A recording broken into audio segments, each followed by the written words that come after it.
नमस्कार, मेरा नाम अतुल प्रताप सिंह है और आप सबको पता है कि सारण लोकसभा क्षेत्र से राजद की प्रत्याशी हैं लालू प्रसाद यादव की दूसरी बेटी डॉक्टर रोहिणी आचार्य।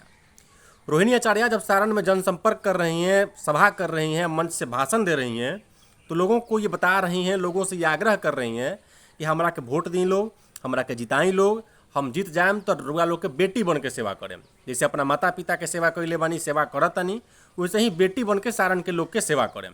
तो रोहिणी जी, मैं आपसे यही कहना चाहता हूं कि आप पढ़ी लिखी हैं, एजुकेटेड हैं, डॉक्टर लगा है आपके नाम के आगे।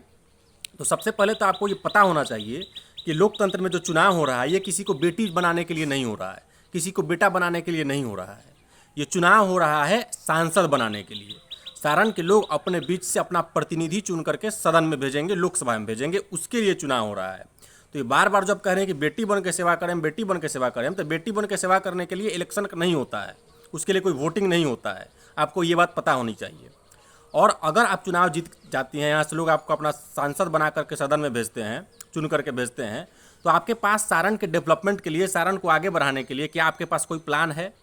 अगर आप चुनाव जीत जाती हैं, अगर सारण के लोग आपको अपना प्रतिनिधि बना करके लोकसभा में भेजते हैं, तो यहाँ जेपीयू की समस्या के लिए, यहाँ के युवाओं के रोजगार के लिए, यहाँ से पलायन रोकने के लिए आपके पास कोई प्लान है? शिक्षा और स्वास्थ्य यहाँ कैसे बेहतर होगा, उसके लिए कोई प्लान है आपके पास? है या नहीं है, पहले तो आप ये बताइए। क्योंकि कोई भी नेता जब बिना किसी प्लान के, बिना किसी विजन के काम करता है, तो उसके सबसे ज़्यादा नुकसान आम लोगों का होता है, सबसे ज़्यादा पैसा का बर्बादी आम लोगों का होता है। उसका उदाहरण समझ लीजिए। आपके पिताजी यहाँ से सांसद थे 2004 में, और 2009 में लगातार यहाँ के लोगों ने आपके पिताजी को जिता करके भेजा था। आपको नहीं पता होगा, इसलिए मैं आपको बता देता हूँ, क्योंकि आप तो यहाँ अचानक से लैंड करके आ गए हैं, चूँकि आप लालू प्रसाद की बेटी हैं। तो आपके पिताजी जब यहाँ से एमपी थे, तो बिना किसी प्लान के, बिना किसी विजन के, उन्होंने एमपी लैट्स का पैसा बर्बाद करके बस खरीद करके और स्कूल वालों को, कॉलेज वालों को दे दिए थे। अब बस चलाने के लिए तो पैसा चाहिए ना, ड्राइवर को देने के लिए, तेल भराने के लिए, उसका मेंटेनेंस के लिए। उसका पैसा कहाँ से आएगा? आपके पिताजी के पास कोई प्लान नहीं था, उसके लिए कोई योजना नहीं था। तो एमपी लैट्स का पैसा दिखाना था, खर्च करना था, उन्होंने बिना किसी प्लान के खर्च कर दिया। तो पैसा किसका बर्बाद हुआ? सारण के लोगों का पैसा बर्बाद हुआ। अगर वही पैसा कहीं उचित जगह पर खर्च हुआ होता तो उससे सारण के लोगों को लाभ होता।